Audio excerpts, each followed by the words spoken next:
In this episode, we cover the current state of email marketing, agency life, and freelance marketing. I spoke with Chase Dimond, and he brought the heat. We even got into AI and how it's going to change the marketing game. Chase is a marketing expert building his agency called Structured, but he's also a consultant and runs many other businesses. So let's dive right into the episode. I want to start with agency side of things because you have a lot going on, right? Maybe you can briefly touch on this of all the different businesses you have, just so I can get an idea of, or we can all get an idea of like what you're really working with. And I want to dive into how you're running these things. But first off, if you wouldn't mind just giving an overview of what you are working on. Yeah, it's a lot. I'm actively trying to cut back, but my largest business, my main business is an e-commerce marketing agency. So we're about 139 people across about 5 or 6 countries. So we've got folks in US, Canada, Philippines, etc.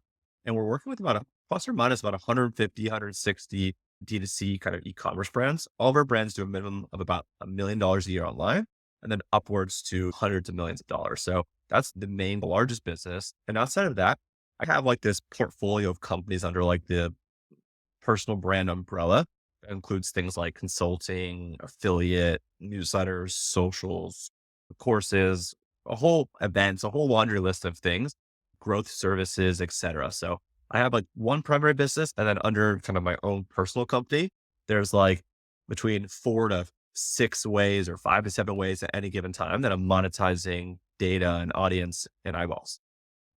Yeah. And so across all those things, how are you actively managing your time? So if you have, let's say, the agency as a priority, but then all these other things that are still important, how do you go about running the agency, but also juggling that with freelance work, consulting, building your audience, all that stuff? Yeah, it's a lot. The lucky thing and the fortunate thing at the agency, we're at a point now with the size of the team where we have like different layers of people, right? We've got like myself and my other partners. We've got like VPs or heads of departments. Then we've got like managers, associates, analysts, etc. So that business is a fairly run oiled machine where there's just so many levels and layers now where I really don't have to do all that much in the day to day.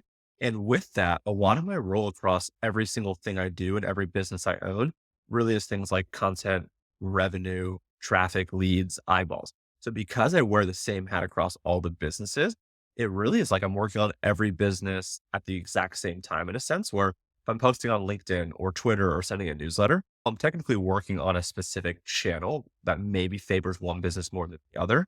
At the end of the day, all the things I talk about and all the things I do are meant to serve the courses, serve the agency in terms of leads. So I just have put myself in roles that I'm really good at and taken roles off my plate that I'm bad at. I'm bad at more things that I'm good at. I'm terrible at things like legal, accounting, finance, operations, etc. But I'm really good at the things I'm good at. And I've just made sure that my role in that ecosystem revolves around it. So that way there's not too much context changing or shifting or thinking about, oh, what am I working on this business versus that business? Yeah, that's key. I think that's where a lot of the productivity dies, whether it's an agency or anywhere, is Yes. just in the context batching, not necessarily in the actual content of the work. So within the agency, let's keep it specific to that and the clients you serve there. Is there a particular channel right now, or even a strategy, I guess, that is just disproportionately returning more ROI compared to the effort that you're putting in? Is there something you're really excited about that's happening right now? Yeah, in terms of like acquiring clients or in terms of like channels we're running for clients, whether it be Facebook, email, SMS, like what's performing for them? If you have examples for both, let's do both. Yeah, it's interesting. So in terms of client acquisition, I would say for a long time, like Twitter was really like the place in which we acquired like most of our leads. It also though probably was the place I was spending most of my time. So it's one of those things where it was the highest kind of ROI, but it's also the most time consuming. Since I've really focused on LinkedIn as well, and LinkedIn's bringing in a good amount of clients, although the clients are very different. On Twitter, there's a lot of like this kind of e-commerce D2C kind of close knit small community where everyone knows everyone, and there's a lot of that business. So that's cool. On the other side on LinkedIn, it's a lot more random. There's the e-commerce crowd, but there's also a lot of like info people and B2B people and SaaS people. So that's bringing in like a whole new mixture of leads where every single time I'm like, hey, we just got this public company in the education space. Like, can we work with them? Like, do we have a service that we can provide them? Like, are we able to adapt what we're used to doing for e-commerce brands into this? So it's been interesting. Like Twitter's been the core kind of ICP that we want. And LinkedIn's really been forcing us to think about like, what does the growth trajectory look like? Are we willing to expand to other markets outside of e-commerce? And it's an opportune time where like e-commerce over the past couple of years was fantastic. It was amazing. Unfortunately, the COVID and the pandemic was bad for a lot of things, but it was really good for our industry in terms of more people shopping online, more companies wanting and needing help. Whereas now it's cooled down a little bit. Companies are still obviously doing well, but more companies are facing headwinds and issues than they were previously. So it's allowing us the opportunity to think about where's the future. The past 5 years been focused on ecom. Are the next 5 years focused on ecom, or do we want to be more inclusive versus so exclusive? So I'd say like Twitter and LinkedIn, and then obviously like my newsletter are the big channels. But the interesting thing is, I very rarely, if ever, there's been a couple times where I'll post talk about the agency. I really don't talk about my agency that much. Most of the content I create is just genuinely around helping people. I help a lot of competitors. I help a lot of people that probably could be clients. I help a lot of peers and whatnot. So that's that piece. Does that make sense? Yeah, yeah, definitely. And so if we go into a subset of that as well, the LinkedIn side's particularly interesting because one thing that I've seen you and other people do really well is using LinkedIn pages Yes. as something to actually grow and focus on. Whereas I think for a while there, it was like, yeah, the LinkedIn page, nobody really looks at that stuff. Maybe you could walk through really quickly how you use those pages, what kind of content you Yeah. create, how you position that for clients, and how that's supposed to funnel through in a perfect world, how that funnels through to some kind of acquisition. Yeah, it's funny. I probably am weird and maybe sick in the fact that like when people say something is really hard, I gravitate towards that. So I was growing my personal LinkedIn in I think it was the right place, the right time. I was doing pretty well. Everyone's like, that's great that you did that on your personal. I doubt you can have any success on a page. Pages are just too hard. I'm like, all right, cool. You weren't really challenging me, but challenge accepted. Let's see what we could do. So it was a double priority thing where like people said it was really hard and I wanted to see like, can the things that I've done on the personal brand side apply to pages? If yes, great. If no, what are the learnings? And then B2, with things like AI, I've got a big AI page with about 60 something thousand followers. It was just a really almost like a public diary and a way for me to absorb content and consume content with the purpose of sharing. And fortunately, over time, people started following it and sharing things and whatnot. So it created this flywheel. But I think the same way that you build a personal brand is very applicable to company pages, although people seem to treat them so differently. The way that you grow both, in my opinion, a page as well as a personal brand is there's three things. Number one is good content. There is no substitute in the world for good content. You have to have good content. Two is quantity. You have to have not just quality of content, you have to have a quantity of content. You need lots of good content. I actually made a post about this the other day. Like when you study most of the influencers on LinkedIn, they all have this cadence of doing like once per day. I think the best quote unquote practice is once per day. Everyone talks about like reach being throttled, this, and that. I've completely thrown that out the window and gone against the grain where I post on my personal brand a minimum of 3 times per day. It's very weird. It's crazy. But I think that every time I post, I give myself a chance to A, impact someone through education and awareness. And B, I give my chance go viral, right? Like I give myself the ability to be seen. So for me, it's the baseball metaphor of I want more at bats. And it's okay if I only hit two or three or get on base 2 or 3 times, right? Like in the majors, getting on base 2 or 3 times, you're actually like one of the best players. So for me, I can do 3 posts a day and I do Monday through Sunday. I don't take weekends off. There's no breaks. There's no concept of that.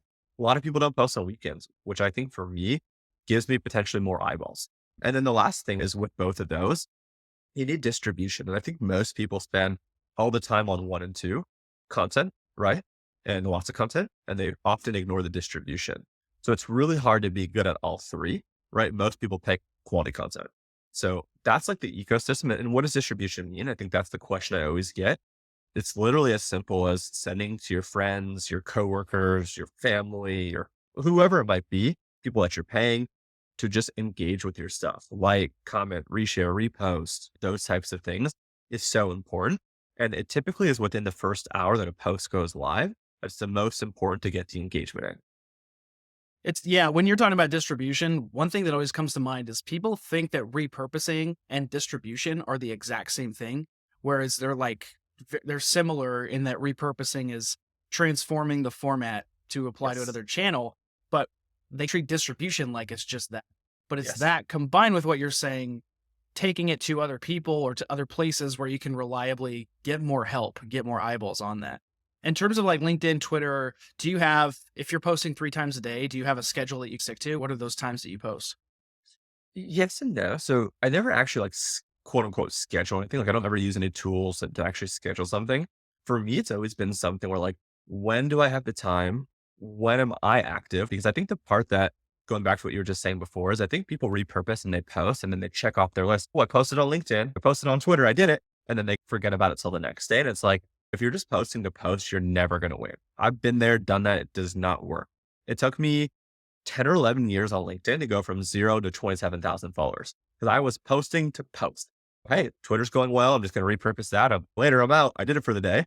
And then in August of 2022, I'm just like, I'm sick and tired of this. Like, I have to be present and active when I post so I can engage because what happens otherwise is like maybe you comment on my thing 2 or 3 times. And if you don't ever see me like or reply back, you're just going to assume that I'm never going to engage. So your incentive to engage with my stuff diminishes the more that you do it and I don't reciprocate, right?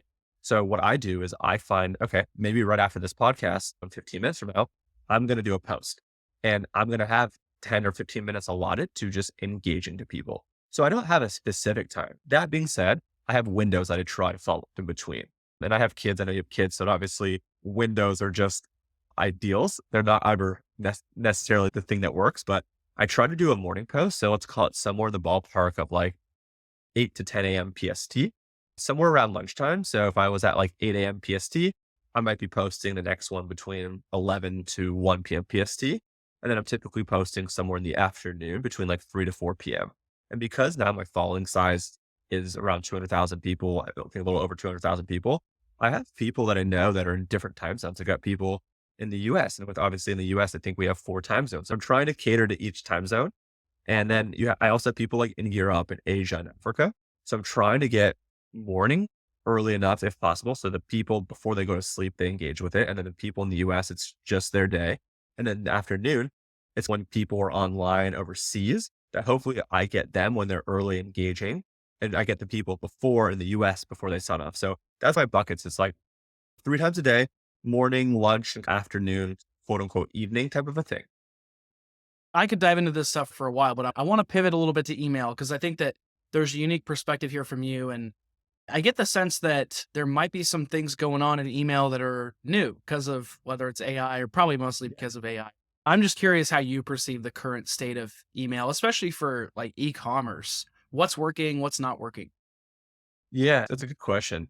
I think like the more that we go along, the further we go along, the more technology available, it gives us the ability to hopefully personalize emails more and create more content and therefore hopefully better content.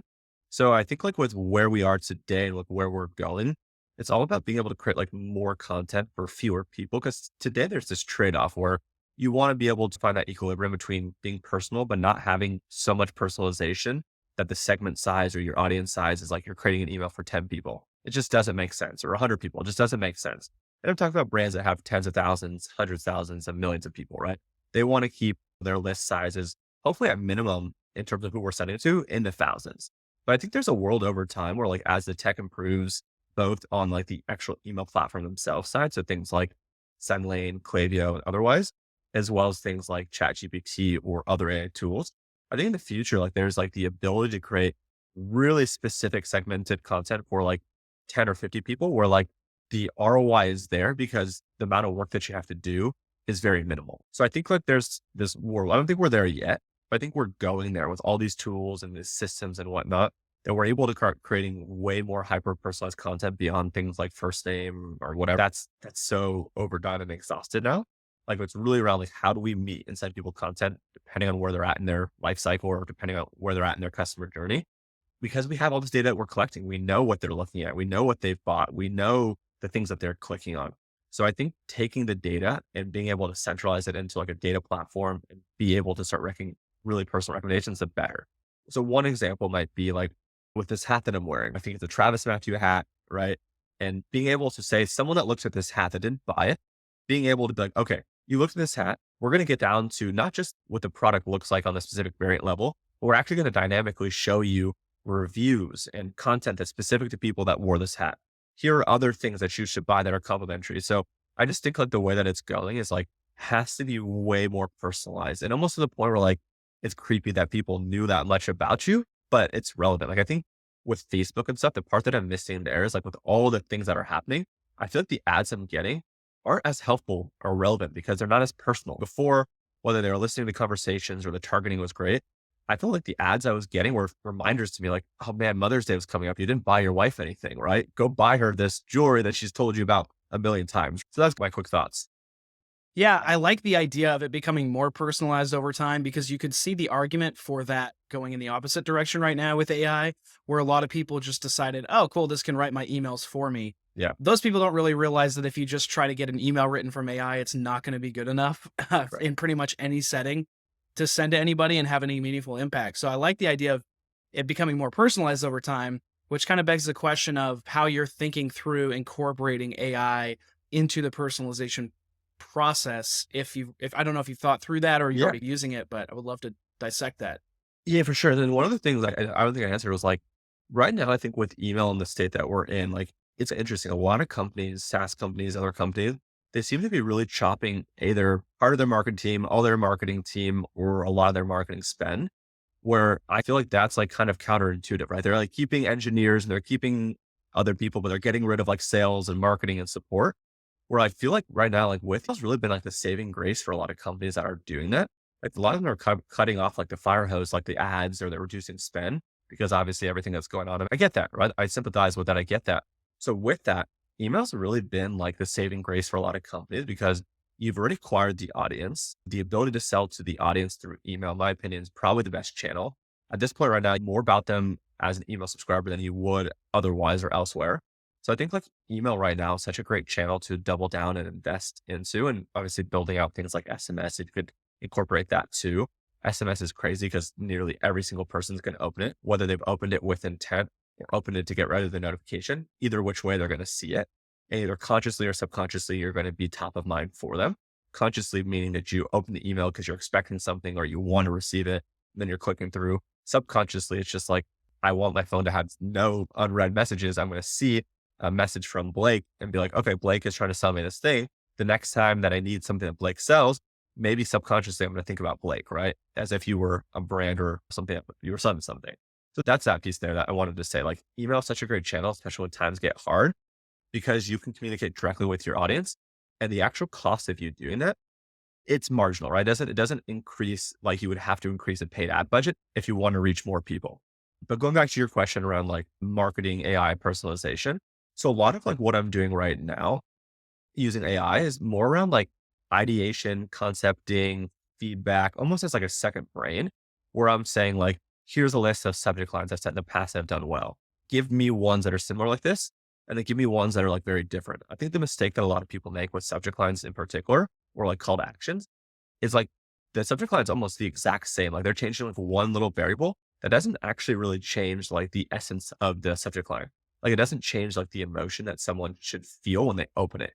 Like, for example, this isn't the best analogy, but like if the first subject line was like ABC, someone might literally do like ABCD. It's like by adding D, you didn't really change it that much. Where maybe instead of doing ABC, the second version should have been XYZ, right? Where you should be different enough that you're evoking a different emotion or you're tying into something completely different. So I'm using it more around like analyzing surveys that I've had people fill out. Like, what are the things, what are the phrases, what are the words that people are saying? Like, give me the words that repeat the most and give me like a chart or like a tally of like what that looks like.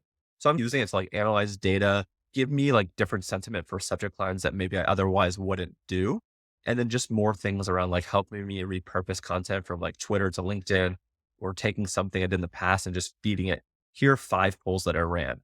Which is better, HTML or plain text for emails? And that's one that obviously gets people going. People are very passionate and opinionated about. So I'm trying to teach them about like, give me these questions that you want answered.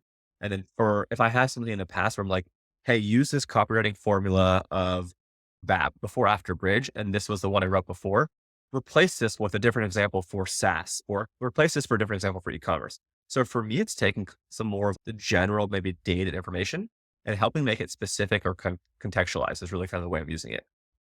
Yeah. So let's say when you're bringing on a new client, e-commerce clients coming into your agency, and we're talking strictly email marketing. When you see somebody come in, what is the most average or most common thing that they're missing usually? Yeah. The most common thing that they're overlooking or they just don't have? Yeah, I think it's a couple things. I think for one, like their email collection is not existent or their email collection is subpar. So the most common thing that people use in e-commerce is a pop-up, right? Most people know it takes over like the middle of the screen or the entire screen and it says, "Hey Blake," obviously what username, but "Hey Blake, give me your email for 10%, et cetera," right? So they're either not doing that at all, or that's just converting like the low single digits where it should be at least mid single digits, maybe high or maybe low double digits, I guess you'd say. So maybe somewhere in the ballpark of like 5 to 15%. 15% is really high. 5% typically the minimum that it should be converting. I think that's one. I think number two would be they don't have like the primary kind of core automation setup, right? Or if they do, they haven't updated or optimized or tested them in 2 years, 3 years, 4 years. It's crazy for me to be like, "Hey, when's the last time that you updated this flow?" And they're like, "I can't remember." Like whenever I made my Klaviyo, you go in or you look at their send lane, you ask them like, "When was their account made?" And it's like, "Yeah, this hasn't been updated since 2018. Like, what's happening?" So that's pretty low hanging fruit. I think the other one, like with the automations themselves, is like a lot of the ESPs called the abandoned checkout, the abandoned cart, even though it's the wrong thing. So people don't realize that they should have like browse abandonment, abandoned cart, abandoned checkout. There's one called the site abandonment that people are often missing. I think the next one is like they're just batching and blasting. So they're not leveraging any segmentation. They're just sending it to anyone and everyone who's ever signed up. And I think the last one, again, there's a whole lot more, is like they're not sending enough campaigns per week. A lot of people as marketers or as humans don't want to receive a lot of emails themselves. So it prevents them from sending enough emails through a list. In theory, like basic economics and math says the more emails that you send, the more money that you're going to make. Like again, there's some potential pushback on that. But if you look at the average email that you make and you send more emails, maybe you slightly dip down. But like, for example, say you make, just to keep the math really easy, say on every email you send, you make $1,000, right? And you're only sending once per week. In theory, like I might be able to tell you, I'm going to be able to do, instead of $2,000 a week, I'm going to be able to do like 1750 a week for you. I send a second email in total.